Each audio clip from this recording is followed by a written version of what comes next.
બધાથી મોટું આપણા જીવનમાં મોટું સાધન કયું ભગવાન સુધી પહોંચવાનું? કથા છે.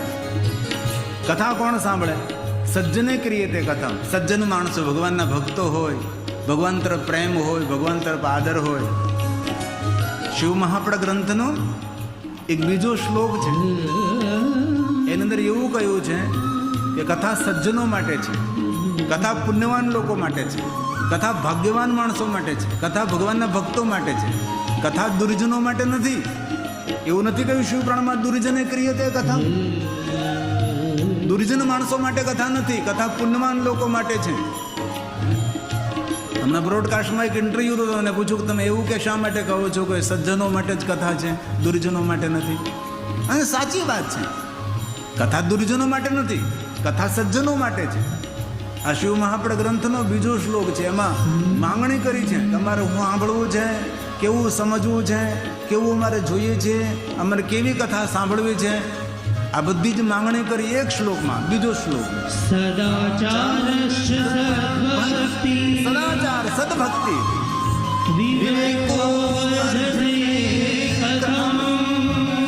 અમે શું કરીએ તો અમારા જીવનમાં સદાચાર આવે, સદભક્તિ આવે, વિવેકની વૃદ્ધિ કેવી રીતે થાય? કેટલી સુંદર વાત કરે છે. અને કહ્યું કોઈ મહાપુરુષોના જીવનમાં જ્યારે વિકારો ઊભા થાય, એ વિકારો પર સંયમ કેવી રીતે રાખવો એ કલા શીખવાડ. આ શિવ મહાપડ ગ્રંથના પ્રારંભનો શ્લોક છે.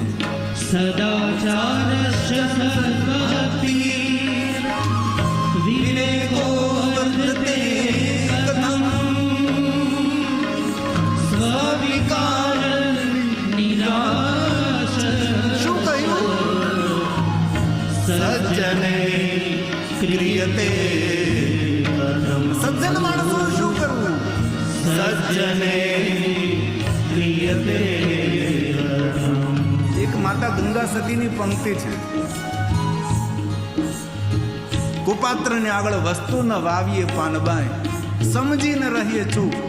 દુર્જનો આગળ ન બોલાય ભાઈ, દુર્જનની સામે મૌન રહેવાય, વિદ્વાનોની સામે મૌન રહેવાય. વિદ્વાનોને આગળ જેટલું મૌન રહીએ એટલું સાંભળવા મળે, સારું સમજવા મળે. અને દુર્જનોને સામે બોલીએ તો આપણું અપમાન થાય. તેથી બે જગ્યાએ મૌન રહેવું, દુર્જનોની સામે મૌન રહેવું અને વિદ્વાનોની સામે મૌન રહેવું. આ માતા ગંગા સતીની આપણી દેહાતી પંક્તિ.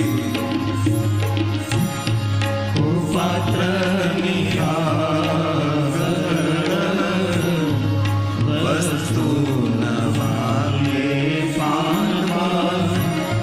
સમજીને રહીએ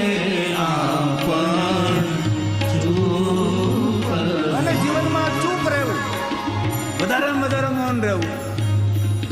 ભવાની એકવાર પૂછ્યું માતા પાર્વતીએ મહાદેવને કે મહાદેવ આટલા બધા વ્રતોની કથા તમે મને સંભળાવી, આ બધા જ વ્રતો કોઈથી ન થઈ શકે, તો આ બધા જ વ્રતોનું પુણ્ય આપનારું કયું વ્રત? ભગવાન શંકર કે મૂંગા રહેવું. આ બધા જ વ્રતોનું ફળ આપનારું મૌન વ્રત છે. તેથી કથાના બીજા દિવસે આપણે નિર્ણય લેવાનો કે આપણે મૌન રહેવું. કલેશ નહીં થાય, મન દુઃખ નહીં થાય. બોલવાથી ઘણું બગડી જાય. નહીં બોલો તો ઓછું બગડશે, બગડશે તો ઓછું, પણ બોલવાથી બહુ બગડી જાય બધું. તે ખૂબ વિચારીને વાણી બોલવી. પૂજ્ય મહાત્મા ગાંધી, પૂજ્ય બાપુ એવું કહેતા હતા કે એક શબ્દ બોલો એ પહેલાં 3 વાર વિચાર કરજો, પછી બોલજો. કારણ કે શબ્દો તમારી ઓળખાણ છે. તમે બોલો એ જ તમારી ઓળખાણ છે. અંદર જે પડ્યું છે એ જ મુખમાંથી નીકળવાનું. તેથી મૌન રહેવું.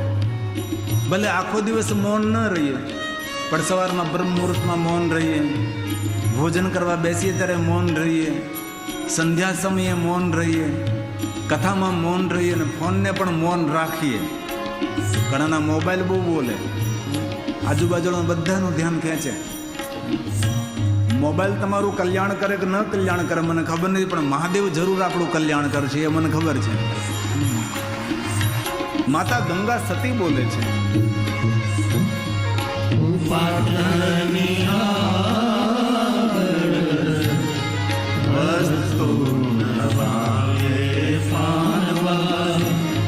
સમજીને રહીએ આપણ ચૂપ.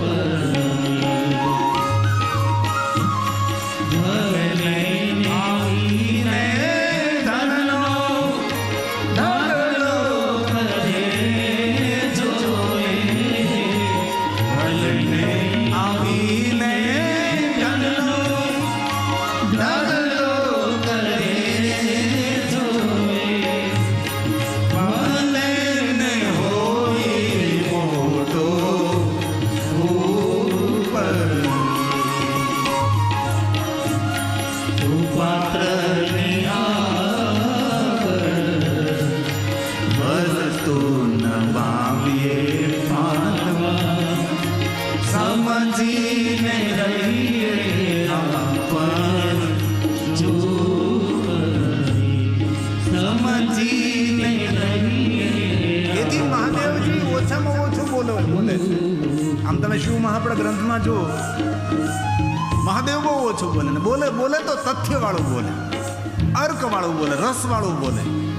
એવી કોઈ વાતો ના કરે કે જે વાતોમાં કંઈ રસકસ ન હોય, જે વાતોમાં કોઈ તથ્ય ન હોય. કારણ કે દેવોના દેવ છે મહાદેવ, સૌને ઉપર કૃપા કરનારા મહાદેવ છે. દેવતાઓ જેના ચરણની સેવા કરે છે, દેવનું, ઋષિમુનિઓનું, મનુષ્ય માત્રનું, સર્વનું મંગલ કરનારા, જીવ માત્રનું કલ્યાણ કરનારા ભગવાન મહાદેવ છે. દેવોમાં દેવ મહાદેવ છે.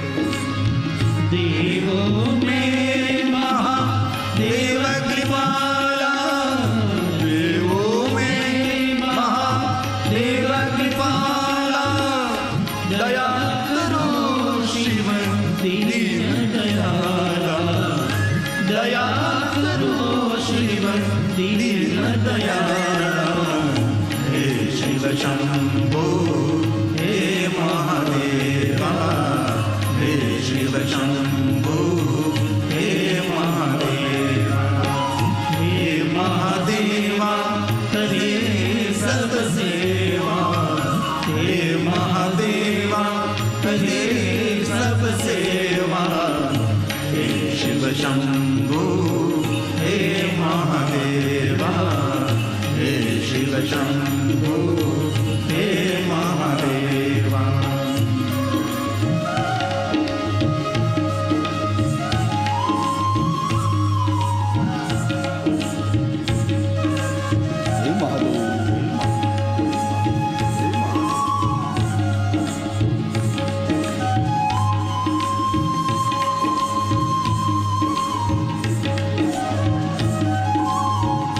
बाबा को याद करें, जीवन में कोई फरियाद नहीं रहेगी. महादेव को याद करने मात्र से. आ कथा गिरी बापू यूट्यूब चैनल पर लाइव प्रसारण है. તમારા મોબાઈલમાં પણ આવતી, હું પણ અહીંયા જોયા કરું છું. આપણા મોબાઈલની અંદર કથા આવતી હોય છે. તેથી દેશ વિદેશમાં કોઈ તમારા સગા સંબંધી મિત્ર વર્તુળ રહેતા હોય તો ગિરિબાપુ ઓફિશિયલ યુટ્યુબ ચેનલ તેમને અહીંથી દેજો તો એ લોકો જોઈ શકશે. લાઈવ પ્રસારણ હોય. અમારી ગુજરાતની અમારી ચેનલ સદવિદ્યા ચેનલમાં પણ આ કથા પ્રસારિત થયેલી છે અને આપણા મોબાઈલની અંદર આ કથા આપ જોઈ શકો છો. તેથી તમારા સગા સંબંધી કોઈ દૂર દૂર દેશ વિદેશમાં રહેતા હોય તો તેને આ કથા પહોંચાડી શકો છો તમે, જેથી કરીને એ કથા જોઈ શકે, એ કથાને માણી શકે. કારણ કે ઘણા બધા એવા હોય છે કે જેને ખબર નથી કે કથા શું, કથા કઈ રીતે હોય. ઘણા એવા જીવો છે કે જેને કથા મંડપ જોયો જ નથી. અને બધા જો કથા પ્રેમી બની જાય તો આપણે મંડપ કેવડો બનાવવો પડે. બહુ જૂજ, બહુ ઓછા માણસો હોય જે કથા પ્રેમી હોય છે. અને આપણે અહીં તો કેટલું માણસ રહે મારા ભાઈ, ત્યાં નજર નાખો ત્યાં માણા કેટલા બહુમાળી ભવન ભર્યા. બધું જ ઉતરી જાય જો અહીં આવી જાય તો કઈ વ્યવસ્થા, કઈ રીતે વ્યવસ્થા પણ કરી શકે. પણ બહુ ઓછા, બહુ જૂજ માણસો હોય જે કથા પ્રેમી હોય. તેથી આપણા જે સગા સંબંધી હોય તેને ગિરિબાપુ ઓફિશિયલ યુટ્યુબ ચેનલ તેને આપજો. અમારું ગિરિબાપુ ઓફિશિયલ વોટ્સઅપ ગ્રુપ ચાલે છે. તેની અંદર અમે તમને કાંઈ મોકલી શકીએ, તમે અમને કોઈને મોકલી શકો, બીજા પણ કોઈને મોકલી શકે. એવી એક ટેકનોલોજીની વ્યવસ્થા છે. તેમાં રોજ અડધી મિનિટ અથવા 1 મિનિટની વાત મહાદેવને તમારા સુધી અમે પહોંચાડીએ. આગામી કથા ક્યાં છે, એ કથાની વ્યવસ્થા શું છે, કેટલી તીર્થોમાં કથા છે, કેટલા દેશમાં કથા છે, બધી જ જાણકારી, માહિતી તમારા સુધી પહોંચે. One way Giribapu official WhatsApp group છે, જે તમે ટેલિવિઝનમાં અત્યારે નંબર જુઓ છો તે નંબર ઉપર તમે ઓમ નમઃ શિવાય લખીને મૂકી દો એટલે એ વોટ્સઅપ ગ્રુપમાં તમે સામેલ થઈ જાઓ. તમને બીજા કોઈ તમારો નંબર ન લઈ શકે, બીજા કોઈને તમને ડિસ્ટર્બ ન કરી શકે. ફક્ત અમે તમને કાંઈ મોકલી શકીએ, તમે તેનો જવાબ પણ અમને ન મોકલી શકો. એવી એક ટેકનોલોજીની વ્યવસ્થા છે. તો આપ સૌ ગિરિબાપુ ઓફિશિયલ વોટ્સઅપ ગ્રુપમાં જોડાજો. એક વ્યવસ્થા એવી કરશું પણ ખરા કે બહાર કોઈ એવું એક કાઉન્ટર બનાવીએ કે જેને જોઈન્ટ થતાં ન આવડતું હોય તેને જોઈન્ટ કરી આપે.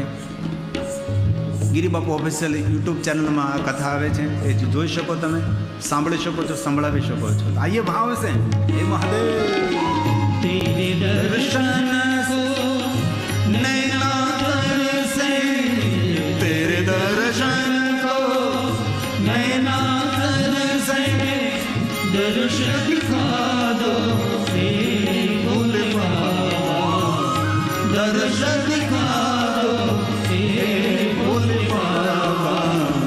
हे शिव शंभू हे महादेवा, हे शिव शंभू हे महादेवा, हे महादेवा करे सब सेवा, हे महादेवा करे सब सेवा, हे शिव शंभू हे महादेवा, हे शिव शंभू हे महादेवा।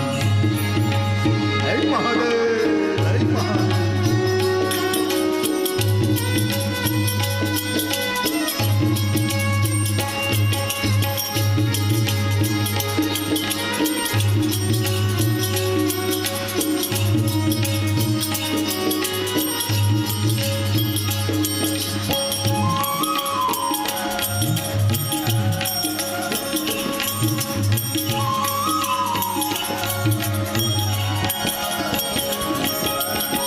नाम निरंजन हे अविनाशी, नाम निरंजन हे अविनाशी, ध्यान धरे गिरी हे कैलासी, ध्यान धरे गिरी हे कैलासी, हे शिव शंभो हे महादेवा, हे शिव शंभो हे महादेवा, हे महादेवा हे सब सेवा, हे महादेवा करे सब सेवा, हे शिव शंभो हे महादेवा, हे शिव शंभो हे महादेवा, हे शिव शंभो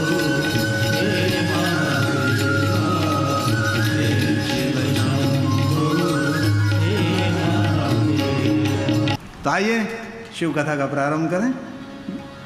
આવું બોલતો રહે 3 દિવસ સુધી, ત્યાર પછી મહાદેવની કથાનો પ્રારંભ થશે, હે ને? હવે પહેલી કથા નારદજીની કહી છે, જે કથા અનેક ગ્રંથોમાં છે, રામચરિત માનસમાં પણ છે, તો પણ થોડી કથા નારદજીને આપણે કરીએ કે નારદજીની સાથે સાથે રહેશું તો ભગવાન મળશે આપણને, સજ્જનોની સાથે રહેવાથી શ્રેષ્ઠતા મળે, ડાયા માણસો સાથે રહેવાથી ઘણું બધું જીવનમાં જીવવાનું શીખવા મળે. તેથી નારદજી સાથે આપણે રહેવું છે. જેનો વિચાર અને જેની વાતને રદ કરવામાં ન આવે એ નારદ છે. જેમનું જીવન અતિ પવિત્ર પાવન એ નારદજી છે. મુનિઓમાં શ્રેષ્ઠ નારદજી. એક શ્લોકમાં નારદજીનો પરિચય કરાયો છે. આ નારદજી છે કોણ? અહીંથી મહાદેવની કથાનો પ્રારંભ થાય છે નારદજી દ્વારા. સંત વગર કથા ક્યાંથી? સાધુ વગર કથા કેવી રીતે? સજ્જન વગર ભગવાનની કથા કેવી રીતે? હે ને? તેથી નારદજી સંત પણ છે, સાધુ પણ છે, ભગવાનના ભક્ત પણ છે. નારદો મુનિ સતમહા. મુનિઓમાં શ્રેષ્ઠ નારદ છે. દેવર્ષિ નારદ છે. દેવતાઓમાંથી ઋષિ બનેલા છે, તેથી દેવર્ષિ નારદ છે. બ્રાહ્મણમાંથી ઋષિ બને બ્રહ્મર્ષિ, રાજામાંથી ઋષિ બને રાજર્ષિ, હે ને? તો નારદ કોણ છે? દેવર્ષિ છે. એક સમય પહેલી વાત તો નારદજી બ્રાહ્મણ છે. આ નારદજી કોણ છે? નારદો મુનિ સતમા બ્રહ્મપુત્રો વિનીતાત્મા. બ્રહ્માજીના પુત્ર છે અને સદૈવ આનંદ અને પ્રસન્ન રહેનારા નારદજી છે. ભાગ્ય જ દુનિયામાં કોઈ એવા માણસ આપણને મળે જ નહીં કે સદૈવ પ્રસન્ન રહેનારો.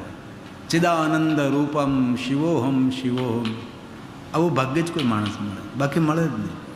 ગઈકાલે પણ કહ્યું હતું કે સવારમાં બ્રહ્મ મુહૂર્તમાં આંખ ખોલે ને એટલે આ જ બોલવાનું, ચિદાનંદ રૂપમ શિવોહમ શિવોહમ. ભગવાન તું આનંદ સ્વરૂપ છે અને તારો જ હું અંશ છું, તેથી હું નિરંતર આનંદમાં રહેવાનો પ્રયાસ કરીશું. તું આનંદ વનમાં નિવાસ કરે છે. જેના હૃદયમાં આનંદ હંમેશા સવાયેલો છે તેના હૃદયમાં ભગવાન તારો નિવાસ છે. આવા ભગવાન મહાદેવજી હું તમને પ્રણામ કરું છું. કોણ નારદજી? તો કે બ્રહ્માના પુત્ર છે, આનંદમાં રહેનારા છે, પ્રસન્ન રહેનારું પાત્ર છે. એના મનમાં એક વિચાર પ્રગટ થયો. કેવો વિચાર? તપો અર્થ મન આદરે. નારદજીનું મન કહે છે કે મારે તપ કરવું છે. નારદજીનો વિચાર પ્રગટ થયો. કેવો સુંદર વિચાર! તપો અર્થ મન આદરે. મારે તપ કરવું છે. એ સમય વિચારનો અમલ કર્યો છે. કોઈ ગંદો વિચાર આવે ને તો થોડી વાર થોભી જવું, પણ કોઈ સારો વિચાર આવે ને એ સમયે વિચારનું અનુસરણ કરવું. એ સમયે એ વિચારને અમલમાં મૂકી દેવું. અને કોઈ પણ વિચાર એકવાર આવે છે, એ વિચાર બીજી વાર આવતો નથી, આપણને છોડીને જતો રહે છે.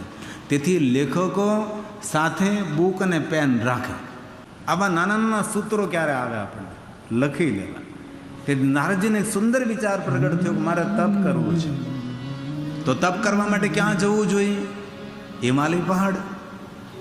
તપ કરવાનું કોઈ શ્રેષ્ઠ સ્થાનો હોય તો હિમાલય છે. હિમાલયમાં જલ્દી મન એકાગ્ર બને, વિચારો શાંત થઈ જાય, કોઈ નબળો વિચાર ના આવે, કોઈ ખોટો વિચાર ના આવે, ખોટી જગ્યાએ મન ન જાય. તેથી સાધુ સંત મહાપુરુષો હિમાલય પહાડમાં તપસ્યા કરતા હોય છે. એ લોકો સોશિયલ માર્કેટમાં ન હોય. પાછા સોશિયલ માર્કેટમાં અમે લોકો હોઈએ બધા, એ લોકો ન હોય. એ તો એને કોઈ દુનિયાદારીની પડી જ નથી. ઘણા સમય પહેલાં ઉત્તર કાશીમાં હું એક મારે શિવાનંદ ભારતી 103 વર્ષની ઉંમર, એમની સાથે ઘણું લાંબુ મને રોકાવાનો અવસર મળ્યો હતો. ઉત્તર કાશી હિમાલય પહાડમાં હું ભણવા ગયો હતો. પોતાનું કામ પોતે કરે, 103 વર્ષની ઉંમર. હવે તો લગભગ છે કે નહીં બહુ ખબર નહીં, પરિચય નથી, ઘણા સમયથી સંપર્ક પણ છૂટી ગયો છે. આવા મહાત્માઓ હિમાલય પહાડમાં રહેતા હોય છે. એ બજારમાં ન ફરે, એ તપસ્વી હોય છે, એ અલગારી હોય છે. દુનિયાદારી સાથે તેને બહુ સંબંધ ન હોય. બસ ભગવાન સાથે જેનો સંબંધ જોડાઈ ગયો છે. આપણે તો બ્રહ્મ સમાજ લઈએ, પણ બ્રહ્મ સાથે સંબંધ જોડાય તો સાચો બ્રહ્મ સમાજ થઈ જાય. આ નારદજી હિમાલય પહાડ ગયા છે. શા માટે? તપ કરવા ગયા છે. તપ કરવાનું ઠેકાણું ગોતે છે. ક્યાં બેસીને હું તપ કરું? કાકા આપણે કથામાં આવ્યું તો જગ્યા તો ગોતીએ ને ભાઈ, ક્યાં બેસીને મને કથા સાંભળવી, સરખી રીતે વ્યાસ ભગવાનનું દર્શન થાય, વ્યાસપીઠ દેખાય, સ્ટેજ દેખાય, સરખી રીતે પંખાનો પવન આવતો હોય, એલઈડીમાં પણ આપણે જોઈ શકીએ, એવી જગ્યા ગોતીને આપણે બેસીએ. સ્વાભાવિક છે, શ્રોતાનો એક નિયમ. હું પણ કથા સાંભળવા જતો તો એવું જ કરતો. બધાની પહેલાં જાય એટલે સારી જગ્યા મળે, એલઈડી પણ સામે હોય, પંખો પણ ઉપર હોય, અને સુંદર મજાની કોઈ ડિસ્ટર્બ ન કરે તેવી જગ્યા હોય, એ જગ્યાએ બેસીને કથા સાંભળવી. તો 3 કલાક કથા સાંભળવા માટે જો આપણે સ્થાનની શોધ કરતા હોય તો નારદજી કેટલું મોટું તપ કરવું છે. તો નારદજી સ્થાનની શોધ કરે છે, ક્યાં બેસીને તપ કરું. એમાં નારદજી હિમાલય પહાડમાં જતા હતા. હિમાલય પહાડની છટ્ટાનો મોટા મોટા વૃક્ષો આગળમાં જતા, આકાશમાં જતા વાદળાઓ, જેને પહાડ ઊંચા હાથ કરીને વાદળાને રોકવાનો પ્રયાસ કરતા, એવા મોટા મોટા ઝાડ, પક્ષીઓનો કલરવ, સુંદર જલનો ઝરણાના કલબલાટ, જંગલોનું મૌન પ્રિય છે, ઝરણાઓનું બોલવું પ્રિય છે. ઝરણાઓ કલબલાટ કરે તો મીઠું લાગે છે, અને જંગલ મૌન રહે તો મીઠું લાગે છે. આવા પક્ષીઓનો કલરવ વચ્ચે નારદજી સ્થાનની શોધ કરે છે, ક્યાં બેસીને હું તપ કરું. એમાં નારદજી નદીના કિનારે કિનારે જતા હતા, અને એક નદીના તટ પર એક સુંદર ગુફા જો, અતિ રમણીય. આમ જોતા જ નારદનું મન ત્યાં ખેંચાવા લાગ્યું, નારદનું મન ત્યાં પરોવવા લાગ્યું છે. આવું સુંદર સ્થાન. અને એક શ્લોકમાં એ સ્થાનનું વર્ણન કર્યું છે કે નારદજીને કેવા સ્થાને પસંદગી કરી, નારદજી કઈ જગ્યાએ બેસીને તપ કરવાનો નિર્ણય લીધો, કેવું સ્થાન હોવું જોઈએ. અને કેવા શબ્દ ચિત્ર ભગવાન વ્યાસજીની કલમ છે. હિમાલય પહાડમાં એક ગુફા હતી, ગુફા. અને ગુફા કેવી હતી? કાચી દેકા પરમ શોભના. અતિ સુંદર દિવ્યતાથી ભરેલી ગુફા. ચારો તરફ જંગલ, વનરાય, પક્ષીઓનો કલરવ, નદીનો કલબલાટ અને દિવ્યતાથી ભરેલી આટલી સુંદર પ્રાણો યુક્ત ગુફા હતી. નારદજીને પગ મૂકતા તેમ થયું કે ઓહો, કેટલું સુંદર સ્થાન છે, અહીંયા બેસીને જ તપ કરાય. અને એ ગુફાની સામે યાદ સમીપે સુર નદી. એ ગુફાની સામે સુર નદી. સુર નદી એટલે ભાગીરથી, ભાગીરથી એટલે દેવ નદી, દેવ નદી એટલે માતા ગંગા. એ ગુફાની સામે સુંદર ગંગા વહે છે. હવે ગંગાના કિનારે કોઈ દિવ્ય ગુફા હોય અને રમણીય વાતાવરણ હોય અને એવી જગ્યાએ બેસીને તપ કરવાનું મળે તો કેટલું મોટું ભાગ્ય કહેવાય. આવું સુંદર સ્થાન નારદજીએ જોયું. નારદનું મન આકર્ષિત થવા લાગ્યું, અહીંયા બેસીને જ તપ કરવું છે. અને હિમાલય પહાડની ગંગા ધીરે ધીરે ન ચાલે. હિમાલય પહાડની ગંગા કઈ રીતે ચાલે? સદા વહતી વેગતઃ. હિમાલય પહાડની ગંગા ધીરે ધીરે નહીં, કઈ રીતે ચાલે? સદા વહતી વેગતઃ. વેગથી વહેતો ગંગાનો પ્રવાહ છે. આમાંથી લગભગ 4 ધામની યાત્રા આપણે કરી હોય, ગંગોત્રી, યમનોત્રી, બદ્રી ને કેદાર. એ હિમાલયના 4 ધામ. ભારત દેશના 4 ધામ રામેશ્વર ને આપણું દ્વારકા, જગન્નાથ પુરી ને બદ્રીનારાયણ.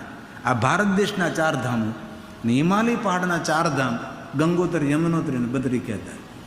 તેથી આપણે સૌએ લગભગ 4 ધામની યાત્રા કરી હોય. ક્યારે તમે ઉત્તર કાશી ગયા હશો, ગંગોત્રી ગયા હશો, તો એ હિમાલય પહાડની નદીઓ ધીરે ધીરે ન ચાલે, એ વેગથી જલપ્રવાહ ચાલતો. એટલી ઉતાવળે થતી હોય. ઋષિકેશ સુધી, હરિદ્વારમાં થોડીક ધીમી પડે અને પછી કાશીમાં આવે છે તો હાવ ધીમું પડી જાય. એકદમ ઠંડો જલપ્રવાહ. ક્યારે કાશી જાઓ ને તો ત્યાંથી ગંગાજળ ન લવાય હો. એ મોક્ષ આપનારી, મુક્તા આપનારી એ નગરનો એક મહિમા છે. ત્યાંથી મૃત્યુંજય મહાદેવ છે, જ્યાં ઔષધિ ખૂબ છે, ત્યાંનું જલ લવાય. ક્યારે તમને કાશી જવાનો અવસર મળે ને તો કાશીમાં મૃત્યુંજય મહાદેવ છે. હજારોની સંખ્યામાં બ્રાહ્મણો મૃત્યુંજય મંત્રનો જાપ કરતા હોય પોતાના જજમાનો માટે. અનેક બ્રાહ્મણો બેઠા હોય, આમ મોટી સંખ્યામાં બેઠા હોય અને હાથમાં માળા લઈ અને બધા મૌન થઈ મૃત્યુંજય મંત્રનો જાપ કરતા હોય છે. તેથી મહાદેવનું નામ છે મૃત્યુંજય. અને ત્યાં ઔષધિ કૂપ છે. એ કૂવામાંથી બ્રાહ્મણના બધા બાળકો આપણને જલ આપે. આપણે હાથે ન લઈ શકીએ, એ લોકો આપણને જલ આપે. એ મૃત્યુંજય કૂપનું ઔષધિયુક્ત જલ લવાય અને કાશીનો પ્રસાદ સમજવો. તો હિમાલય પહાડની ગંગા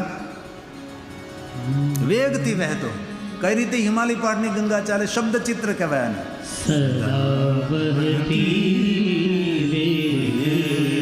વેગથી વહેતો માતા ગંગાનો જલપ્રવાહ છે. અમે 2 વર્ષ પહેલા ઋષિકેશની અંદર માતા ગંગાના કિનારે કથા કરી હતી. અમારે બોટાદરા પરિવાર, જેને બોટાદનું તોરણ બાંધ્યું, એ બોટાદરા પરિવાર. બોટાદ ગામની જેને સ્થાપના કરી એના વડીલો, એના પૂર્વજો, એટલે બોટાદરા. અને એ બંને ભાઈઓ હતા, નામ તો મને ત્યારે નથી રહ્યું. હસુભાઈ બોટાદરા પરિવાર. અને કયા સમાજના હતા એ લોકો? સિદ્ધનાથ મહાદેવ ઈષ્ટદેવતાના હતા.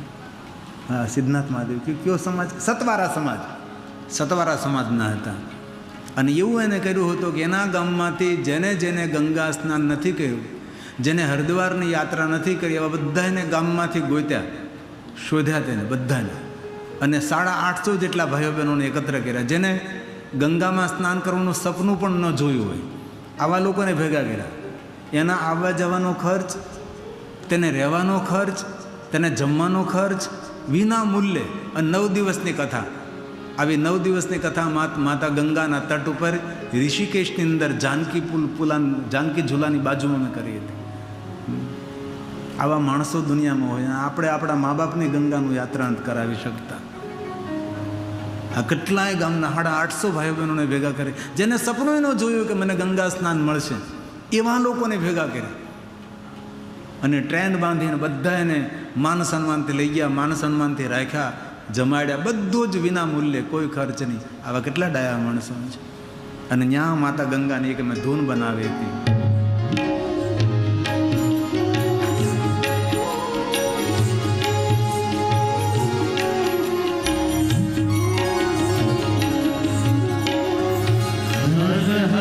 ગંગે જય જય ગંગે, હર હર ગંગે જય જય ગંગે, નમામિ ગંગે જય જય ગંગે, નમામિ ગંગે જય જય ગંગે, હર હર ગંગે જય જય ગંગે.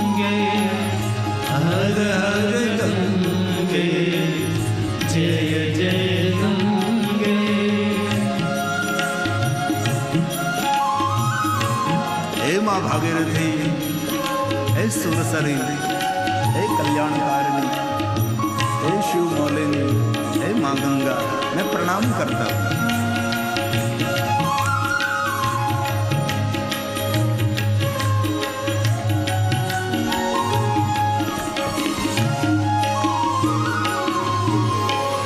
सुरसरी तारा भक्त उधारा, सुरसरी तारा भक्त उधारा, त्रिभुवन तारिणी जय जय गंगे, त्रिभुवन तारिणी जय जय गंगे, हर हर गंगे जय जय गंगे, हर हर गंगे जय जय गंगे। हे माँ, हे गंगा, हे माँ,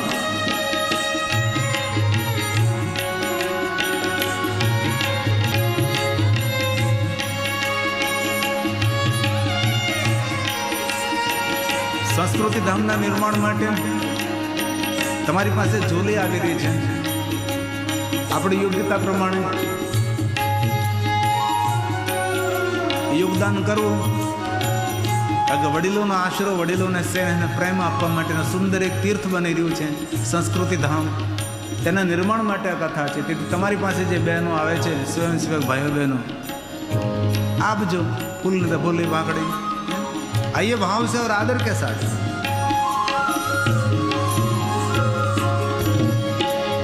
सुरसरी धारा भक्त उधारा, सुरसरी धारा भक्त उधारा, त्रिभुवन तारिणी जय जय गंगे, त्रिभुवन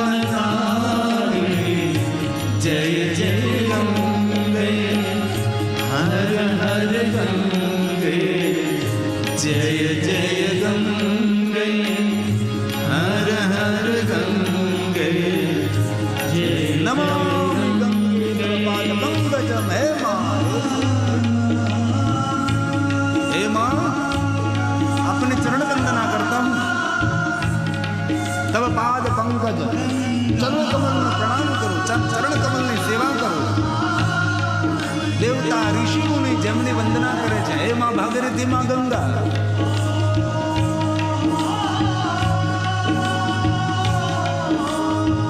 શાબાશ.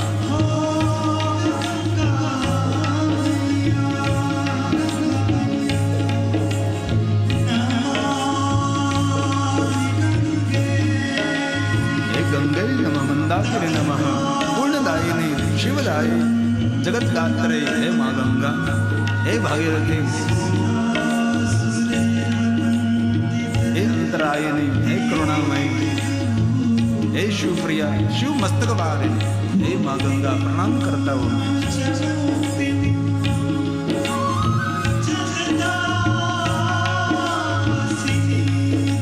भुक्ति और मुक्तिदायिनी, हे माँ गंगा,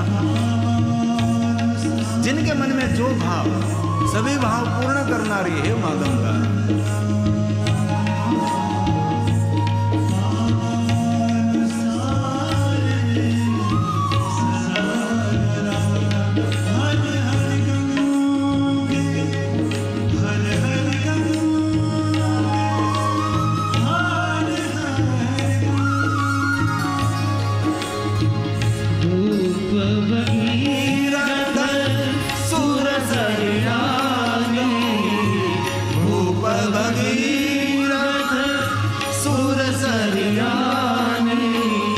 सुमिरत सकल सुमंगल गामी, सुमिरत सकल. કેટલી સુંદર વાત કરી છે. કોઈ કહે ગંગાનું દર્શન કરવાથી મંગલ થાય, કોઈ કહે ગંગા સ્નાન કરવાથી મંગલ થાય, નહીં ગંગા પાન કરવાથી મંગલ થાય. આમાં તુલસીએ કહી દીધું કે જેમનું સ્મરણ કરવા માત્રથી સુમંગલ એનું સર્વ મંગલ થાય. માતા ગંગાને યાદ કરવા માત્રથી.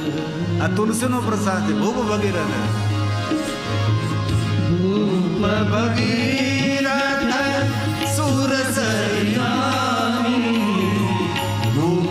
भगीरथ सुर सरियानी सुमिरत सकल सुमंगल सुमिरत सकल सुमंगल हर हर गंगे जय जय गंगे हर हर गंगे जय जय गंगे नमामि गंगे जय जय गंगे नमामि गंगे जय जय મહાદેવની પૂજામાં ગંગાજળ અચૂક રાખવું. શિવની પૂજા ગંગાજળ વગર સંભવ નહીં. ભગવાનને ચંદનનો લેપ કરીએ ને એમાં પણ ગંગાજળ મિશ્રિત કરીએ. ભગવાનને જે અભિષેક કરવા માટે જલ ચડાવવાનો તેમાં પણ ગંગાજળના 2 ટીપા નાખીએ. મહાદેવને જે ગંગાજળથી અભિષેક કરે છે એના આરોગ્યમાં વૃદ્ધિ થાય, શિવ સાયુજ્ય મુક્તિની પ્રાપ્તિ થાય. તુલસીનું વચન, જો શિવ ગંગા જલ ચડાવા, जो शिव गंगा जल चढ़ावा जो शिव गंगा जल चढ़ावा सायुज मूर्ति ओ नर पावा सायुज मूर्ति ओ नर पावा हर हर गंगे जय जय गंगे हर हर गंगे जय जय गंगे नमामि गंगे जय जय गंगे नमामि गंगे जय जय गंगे हर हर गंगे जय जय गंगे हर हर गंगे जय जय गंगे हर हर गंगे जय जय गंगे નારદજી સુંદર ગંગાના તટ પર બેસીને સુંદર ગુફામાં નારદજી ધ્યાન કરે છે. અને ધ્યાન કરતા નારદજીને સમાધિ લાગી ગઈ છે. સમાધિ કોને કહેવાય? બુદ્ધિનો વિરામ, તેને સમાધિ કહેવાય છે. ધી એટલે બુદ્ધિ. બુદ્ધિના પટ ઉપર કોઈ પણ વિચારનું તરંગ નહીં, આને સમાધિ કહેવાય છે. પોતાના સ્વયંને પણ ભૂલવાની કલા એટલે સમાધિ. નારદજી આવી સમાધિ લગાડી છે. સમાધિ એક વિજ્ઞાન છે. શિવ મહાપડ ગ્રંથ કહે વિચારોના ચક્રોને શાંત કરવા અને પછી ધ્યાનમાં બેસવું, ધ્યાન પછી સમાધિમાં પ્રવેશ કરવો અને એ સમાધિમાંથી પાછું બહાર નીકળતા આવડવું જોઈએ. આ નારદજીની પાસે મોટું વિજ્ઞાન છે અને સમાધિથી ભગવાનનો સાક્ષાત્કાર થાય. આવું શિવ મહાપડ ગ્રંથ કહે ચક્રે મુનિ સમાધિ. चक्रे मुनि समाधि વિચારોના ચક્રોને શાંત કરવા. માણસ છે ને કામ કરી કરીને ઓછો થાકી જાય છે, પણ માણસ વિચારો કરી કરીને બહુ થાકી જાય છે. તેથી વિચારો ઓછા કરવા, હરિની ઉપર છોડી દેવું. ઘણી બધી જીવનની વિડંબણા એવી હોય આપણાથી ન ઉકેલે, એ ભગવાન જ ઉકેલી શકે છે. હરિને ભજતા હજુ કોઈની લાજ જતા નથી જાણે, એટલે એના ઉપર છોડી દેવું. ભાઈ બધું માથે ભાર લઈને ન ભરાય, તાકી જવાય હે ને. અને આપણી ગુજરાતી પંક્તિ કેવી કેવી પ્યારી પંક્તિ. તેથી કથામાંથી આપણે શીખી જવાનું છે, બધું માથે લઈને ન ભરાય.